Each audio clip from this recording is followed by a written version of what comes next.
Hello, എല്ലാവർക്കും civil service Malayalam എന്ന YouTube ചാനലിലേക്ക് സ്വാഗതം. ഇന്ന് നമ്മൾ പഠിക്കാൻ പോകുന്നത് ഇന്ത്യൻ പൊളിറ്റി ലക്ഷ്മികാന്ത് എന്ന ബുക്കിലെ ബേസിക് സ്ട്രക്ചർ എന്ന ചാപ്റ്ററാണ്. ബേസിക് സ്ട്രക്ചറിനെ കുറിച്ച് മനസ്സിലാക്കണമെങ്കിൽ നമുക്ക് ആദ്യം അതിന്റെ ഹിസ്റ്ററി പഠിക്കണം. അപ്പോൾ എങ്ങനെയാണ് ബേസിക് സ്ട്രക്ചർ എന്ന കോൺസെപ്റ്റ് ഉടലെടുത്തത് എന്നാണ് നമ്മളിവിടെ പഠിക്കാൻ പോകുന്നത്. നമ്മുടെ ഇന്ത്യക്ക് സ്വാതന്ത്ര്യം കിട്ടിയ സമയത്ത് ഇവിടെ ഒരു ജമീന്ദാരി സിസ്റ്റം ആയിരുന്നു നിലവിലുണ്ടായിരുന്നത്.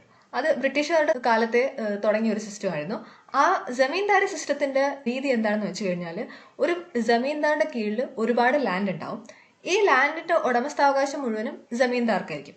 ജമീന്ദാറിന്റെ കീഴിൽ വർക്ക് ചെയ്യുന്ന ഒരുപാട് പെസൻസ് ഉണ്ടാവും. അവരായിരിക്കും ഈ പറയുന്ന ലാൻഡിൽ പണിയെടുക്കുന്നതും അവിടെ കൃഷി ചെയ്യുന്നതും എല്ലാ കാര്യങ്ങളും ചെയ്യുന്നത്. ജമീന്ദാർ അതിൽ നിന്നുള്ള ലാഭവും റവന്യൂ എല്ലാം കളക്ട് ചെയ്യുന്നുണ്ടായിരുന്നുള്ളൂ. അപ്പോൾ ഇങ്ങനെ ജമീന്ദാരി സിസ്റ്റം കൊണ്ടുവന്നു കഴിഞ്ഞപ്പോഴേക്കും പെസൻസിനൊന്നും തന്നെ ഈ പറയുന്ന കാലങ്ങളായിട്ട് തലമുറകളായിട്ട് കൃഷി ചെയ്തുകൊണ്ട് പോകുന്ന ലാൻഡിൽ ഉടമസ്ഥാവകാശം ഇല്ലാണ്ടായി. ഇങ്ങനെ ഒരു ചെറിയ വിഭാഗം ആളുകളുടെ കയ്യിൽ ഭൂരിഭാഗം ലാൻഡും വന്നു കഴിഞ്ഞാൽ നമ്മുടെ ഇന്ത്യയിൽ ഡെവലപ്മെന്റ് ഒന്നും കൊണ്ടുവരാൻ എളുപ്പമാവില്ല. അപ്പോൾ ആളുകൾക്ക് അവരുടെ പ്രോപ്പർട്ടിയിൽ റൈറ്റ്സ് കിട്ടാൻ വേണ്ടിയിട്ട് ജമീന്ദാരി സിസ്റ്റം അബോളിഷ് ചെയ്യാനായിട്ട് ഗവൺമെന്റ് തീരുമാനിച്ചു. അപ്പോൾ അതിനു വേണ്ടിയിട്ട് ഒരു അഗ്രേറിയൻ റീഫോംസ് കമ്മിറ്റി സ്ഥാപിച്ചു. അതിന്റെ ഹെഡായിരുന്നത് JC കുമാരപ്പയാണ്. ഈ അഗ്രേറിയൻ റീഫോംസ് കമ്മിറ്റിയുടെ റെക്കമെൻഡേഷൻസിന്റെ അടിസ്ഥാനത്തിൽ ലാൻഡ് ഹോൾഡിങ്സിൽ, അതായത് ഓരോ ആളുകൾക്കും കൈവശം വയ്ക്കാവുന്ന ഭൂമിയുടെ അളവിൽ ഒരു സീലിംഗ് കൊണ്ടുവരാനായിട്ട് തീരുമാനിച്ചു. ഇത് നടപ്പിലാക്കാൻ വേണ്ടി ഫസ്റ്റ് കോൺസ്റ്റിറ്റ്യൂഷണൽ അമെൻമെന്റ് ആക്ട് കൊണ്ടുവരികയും അതുവഴി ആർട്ടിക്കിൾ 31A, 31B, പിന്നെ 9th ഷെഡ്യൂൾ എന്നിവ ഇൻട്രൊഡ്യൂസ് ചെയ്യുകയും ചെയ്തു. ഈ 9th ഷെഡ്യൂൾ എന്താണെന്ന് പറഞ്ഞു കഴിഞ്ഞാൽ, 9th ഷെഡ്യൂളിനകത്ത് വെച്ചിരിക്കുന്ന ലോസ് ഒന്നും തന്നെ ജുഡീഷ്യൽ സ്ക്രൂട്ടിനിക്ക് വിധേയമാവില്ല. അതായത് അത് കോർട്ടിൽ ചലഞ്ച് ചെയ്യാൻ പറ്റില്ല. അതിന് വേണ്ടിയിട്ടാണ് 9th ഷെഡ്യൂൾ കൊണ്ടുവന്നത്. അങ്ങനെ ഈ ഫസ്റ്റ് കോൺസ്റ്റിറ്റ്യൂഷണൽ അമെൻമെന്റ് ആക്ട് വഴി ലാൻഡ് റിഫോംസ് നടപ്പിലാക്കാനായിട്ട് ഗവൺമെന്റ് ശ്രമിച്ചപ്പോഴാണ് ശങ്കരി പ്രസാദ് കേസ് വന്നത്. ഈ ശങ്കരി പ്രസാദ് കേസ് ഗവൺമെന്റിന് ഈ ഫസ്റ്റ് കോൺസ്റ്റിറ്റ്യൂഷണൽ അമെൻമെന്റ് ആക്ടിനെ ചലഞ്ച് ചെയ്യാനുണ്ടായത്. അപ്പോൾ അതിൽ അവരെന്താ പറഞ്ഞതെന്ന് വെച്ച് കഴിഞ്ഞാൽ, ഈ ഫസ്റ്റ് കോൺസ്റ്റിറ്റ്യൂഷണൽ അമെൻമെന്റ് ആക്ട് എന്ന് പറയുന്നത് ആർട്ടിക്കിൾ 13 എതിരാണ്. അതായത് ആർട്ടിക്കിൾ 13 പറഞ്ഞിരിക്കുന്നത് എന്താണെന്ന് വെച്ച് കഴിഞ്ഞാൽ, ഏതെങ്കിലും ഒരു ലോ അത് ഫണ്ടമെന്റൽ റൈറ്റ്സിനെ വയലേറ്റ് ചെയ്യുന്നുണ്ടെങ്കിൽ അത് വോയിഡ് ആയിരിക്കും, അതിനെ ഇൻവാലിഡേറ്റ് ചെയ്യും എന്നതാണ്. അപ്പോൾ ഈ പറയുന്ന ഫസ്റ്റ് കോൺസ്റ്റിറ്റ്യൂഷണൽ അമെൻമെന്റ് ആക്ട് ഇവരുടെ പ്രോപ്പർട്ടി റൈറ്റ്സ് ആണ് എടുത്തു കളയുന്നത്. അന്ന് റൈറ്റ് ടു പ്രോപ്പർട്ടി എന്നത് ഒരു ഫണ്ടമെന്റൽ റൈറ്റ്സ് ആയിരുന്നു. അപ്പോൾ അത് ഫണ്ടമെന്റൽ റൈറ്റ്സിനെ വയലേറ്റ് ചെയ്യുന്നതാണ്. അതുകൊണ്ട് ഈ പറയുന്ന ഫസ്റ്റ് കോൺസ്റ്റിറ്റ്യൂഷണൽ അമെൻമെന്റ് ആക്ട് ഇൻവാലിഡേറ്റ് ചെയ്ത് കളയണം എന്നാണ് ശങ്കരി പ്രസാദ് കേസിൽ ഉന്നയിച്ചത്. അപ്പൊ ഇതിന്റെ ജഡ്ജ്മെന്റിൽ കോടതി പറഞ്ഞു, ആർട്ടിക്കിൾ 13 ഓർഡിനറി ലോയ്ക്ക് മാത്രമാണ് ബാധകമായിട്ടുള്ളത്, അല്ലാണ്ട് കോൺസ്റ്റിറ്റ്യൂഷണൽ അമെൻമെന്റ് ആക്ടുകൾക്ക് ആർട്ടിക്കിൾ 13 ബാധകമല്ല എന്ന് കോടതി വിധിച്ചു. അതുപോലെ തന്നെ പാർലമെന്റിന് ഫണ്ടമെന്റൽ റൈറ്റ്സ് അമെൻഡ് ചെയ്യാനുള്ള അധികാരം ഉണ്ടെന്നും കൂടെ സുപ്രീം കോടതി ശങ്കരി പ്രസാദ് കേസിൽ വിധി പറഞ്ഞു. ഇതിനുശേഷം വന്നതാണ് സജ്ജൻ സിംഗ് കേസ്. സജ്ജൻ സിംഗ് കേസിലും 9th ഷെഡ്യൂളിനെയാണ് ചലഞ്ച് ചെയ്തിരുന്നത്. അതൊരു 5 ജഡ്ജ് ബെഞ്ചാണ് ഇത് കേട്ടിരുന്നത്. അടുത്ത ഇമ്പോർട്ടന്റ് കേസാണ് ഗോലക്നാഥ് കേസ്.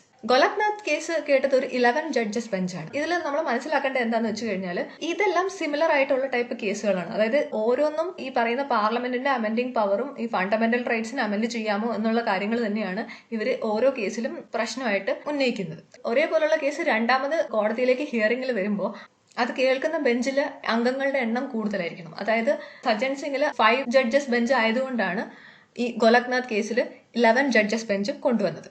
അപ്പോൾ ഗോലക്നാഥ് കേസിൽ എന്ത് പറ്റിയെന്ന് പറഞ്ഞു കഴിഞ്ഞാൽ, ഇതിനു മുമ്പ് ഉണ്ടായിരുന്ന സജ്ജൻ സിംഗ് കേസിലെയും ശങ്കരി പ്രസാദ് കേസിലെയും ജഡ്ജ്മെന്റിനെ നേരെ റിവേഴ്സ് ചെയ്യുന്ന രീതിയിലാണ് ഗോലക്നാഥ് കേസിന്റെ ജഡ്ജ്മെന്റ് വന്നത്.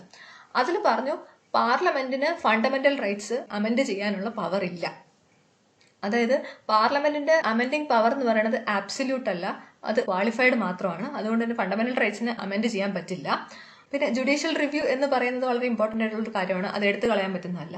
പിന്നെ ആർട്ടിക്കിൾ 13 എന്ന് പറയുന്നത് കോൺസ്റ്റിറ്റ്യൂഷണൽ അമെൻമെന്റ്സിനും ബാധകമാണ് എന്ന രീതിയിൽ ഗോലക്നാഥ് കേസിൽ ജഡ്ജ്മെന്റ് വന്നു. ഇതിനുശേഷം സുപ്രീം കോടതി ഗവൺമെന്റ് നടപ്പിലാക്കാൻ നോക്കിയ ബാങ്ക് നാഷണലൈസേഷൻ ആക്ടും പിന്നെ പ്രൈവി പേഴ്സ്, അതായത് ഇൻഡിപെൻഡൻസിന് ശേഷം ഇന്ത്യൻ പ്രിൻസസിന് കൊടുത്തിരുന്ന പെൻഷൻ, അത് അബോളിഷ് ചെയ്യാനുള്ള ഗവൺമെന്റ് ഓർഡറും സ്ട്രക്ക് ഡൗൺ ചെയ്തു. അതായത് ബാങ്ക് നാഷണലൈസേഷൻ ആക്ടും പ്രൈവി പേഴ്സ് അബോളിഷ് ചെയ്യാൻ നോക്കിയതും രണ്ടിനെയും സുപ്രീം കോടതി ഇടപെട്ട് നിർത്തലാക്കി. അപ്പൊ ഈ ഗോലക്നാഥ് കേസിൽ എന്ത് സംഭവിച്ചു എന്ന് വെച്ച് കഴിഞ്ഞാൽ, പാർലമെന്റിനാണോ ജുഡീഷ്യറിക്കാണോ കൂടുതൽ പവർ എന്നുള്ള ഒരു കോൺഫ്ലിക്ട് ഈ കേസിന്റെ ജഡ്ജ്മെന്റോടുകൂടി വരാൻ തുടങ്ങി.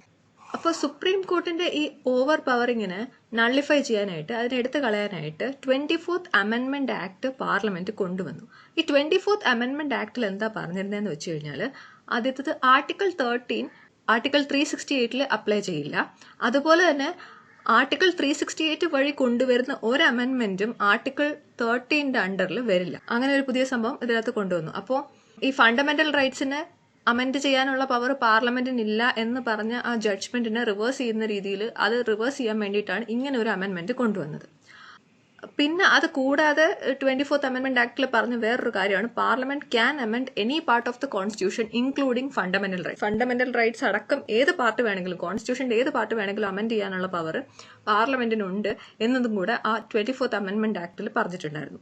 ഇത് കൂടാണ്ട് 25th അമെൻമെന്റ് ആക്ട് വഴി പ്രോപ്പർട്ടി റൈറ്റ്സും പിന്നെ 26th അമെൻമെന്റ് ആക്ട് വഴി പ്രൈവറ്റ് പേഴ്സൺ നിർത്തലാക്കലും പിന്നെ 29th അമെൻമെന്റ് ആക്ട് വഴി ലാൻഡ് റിഫോംസിന് 9th ഷെഡ്യൂളിൽ കൊണ്ടുവന്നിട്ട് അതുവഴി ലാൻഡ് റിഫോംസ് പോളിസീസ് നടപ്പിലാക്കാനും ഗവൺമെന്റിന് സാധിച്ചു.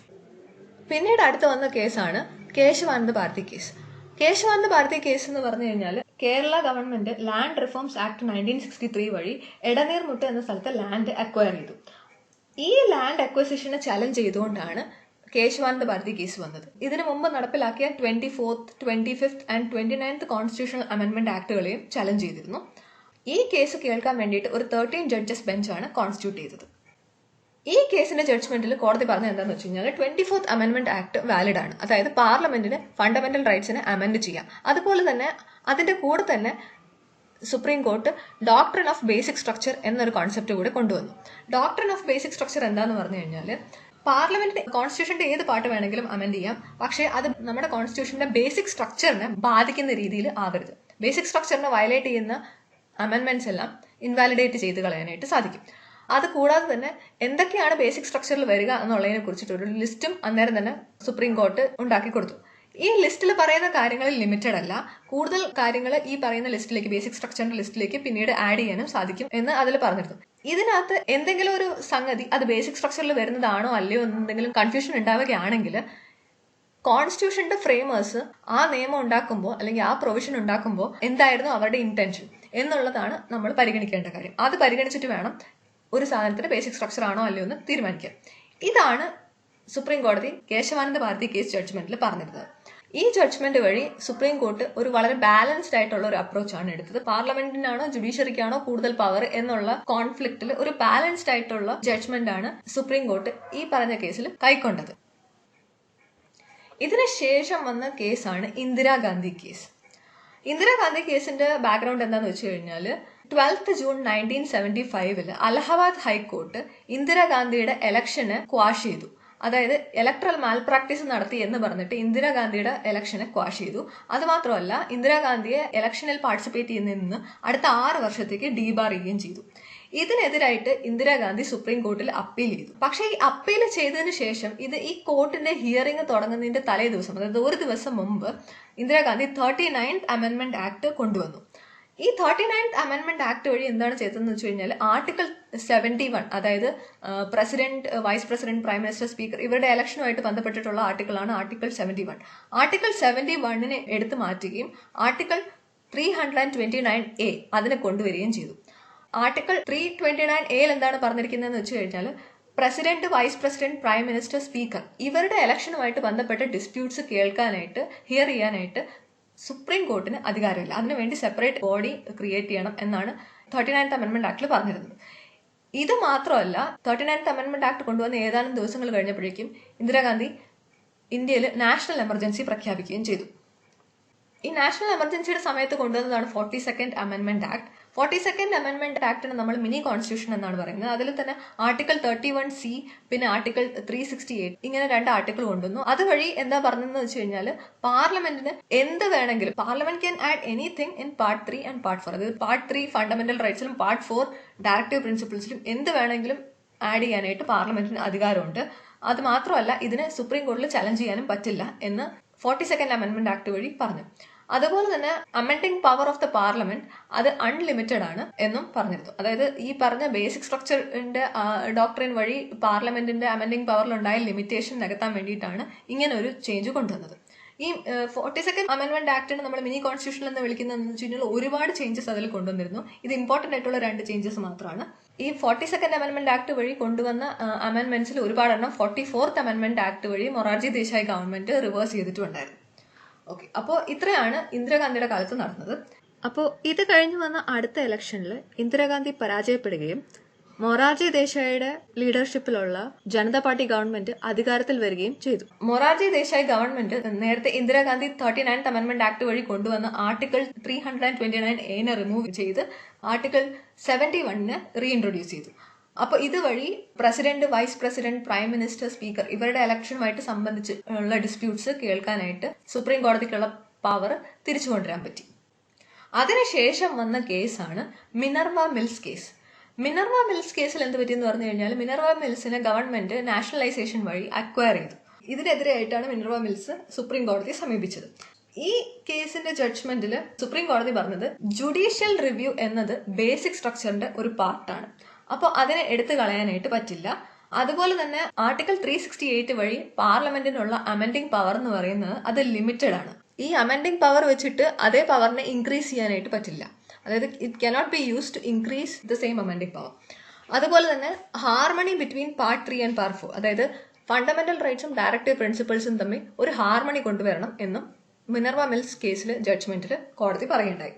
അതിനുശേഷം വന്ന കേസാണ് വാമൻ റാവു കേസ്. വാമൻ റാവു കേസ് വരാൻ കാര്യം എന്താന്ന് വെച്ച് കഴിഞ്ഞാൽ ഈ പറഞ്ഞ കേശവാനന്ദ ഭാരതി കേസിന് ശേഷം ഒരുപാട് കോൺസ്റ്റിറ്റ്യൂഷണൽ അമെൻമെന്റുമായിട്ട് ബന്ധപ്പെട്ടിട്ടുള്ള അതിനെയൊക്കെ ചലഞ്ച് ചെയ്യുന്ന ഒരുപാട് കേസുകൾ കോടതിയിലേക്ക് വരാൻ തുടങ്ങി.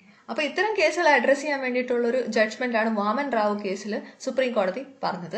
സുപ്രീം കോടതി പറഞ്ഞു കേശവാനന്ദ ഭാരതി കേസിൽ കൊണ്ടുവന്ന ബേസിക് സ്ട്രക്ചർ ഡോക്ട്രിൻ അത് കേശവാനന്ദ ഭാരതി കേസിന്റെ ജഡ്ജ്മെന്റിന് ശേഷം മാത്രമായിരിക്കും ആപ്ലിക്കബിൾ. അതായത് അതിനുശേഷം വന്നിട്ടുള്ള കേസുകളിൽ മാത്രമായിരിക്കും ഈ ബേസിക് സ്ട്രക്ചർ ഡോക്ട്രിൻ ആപ്ലിക്കബിൾ ആയിരിക്കുന്നത് എന്ന് വാമൻ റാവു കേസിൽ കോടതി പറയുകയും ആ കാര്യത്തിൽ ഒരു ക്ലാരിറ്റി കൊണ്ടുവരികയും ചെയ്തു. അപ്പൊ ഇങ്ങനെയാണ് ബേസിക് സ്ട്രക്ചർ ഡോക്ട്രിന്റെ എവല്യൂഷൻ. ഇത് എല്ലാവർക്കും മനസ്സിലായെന്ന് വിശ്വസിക്കുന്നു. അപ്പൊ അടുത്തതായിട്ട് നമുക്ക് ബേസിക് സ്ട്രക്ചർ എന്താണെന്ന്, എന്തൊക്കെ കാര്യങ്ങളാണ് ബേസിക് സ്ട്രക്ചറിന്റെ അണ്ടറിൽ വരുന്നത്, ബേസിക് സ്ട്രക്ചറിൽ എന്തൊക്കെ കാര്യങ്ങളാണ് വരുന്നതെന്ന് കോൺസ്റ്റിറ്റ്യൂഷനിൽ എഴുതിയിട്ടില്ല. അത് നമ്മൾ നേരത്തെ പറഞ്ഞതുപോലെ തന്നെ സുപ്രീം കോടതി ലിസ്റ്റ് ഔട്ട് ചെയ്തിരിക്കുന്ന കുറച്ച് കാര്യങ്ങളുണ്ട്. അതൊക്കെയാണ് അതിനകത്ത് വരുന്നത്. ഈ പറയുന്ന ലിസ്റ്റ് ലിമിറ്റഡ് അല്ല. ഇനി ഭാവിയിൽ കൂടുതൽ കാര്യങ്ങൾ ഇതിലേക്ക് ആഡ് ചെയ്യാൻ സാധിക്കുന്നതായിരിക്കും. അപ്പോൾ അതൊക്കെ നമുക്ക് ഓരോന്നിട്ട് നോക്കാം. ആദ്യത്തേതാണ് സുപ്രീമസി ഓഫ് കോൺസ്റ്റിറ്റ്യൂഷൻ. പിന്നെ അടുത്തത് democratic republic sovereign nature of constitution. പിന്നെ അടുത്താണ് separation of powers between judiciary, executive and legislature.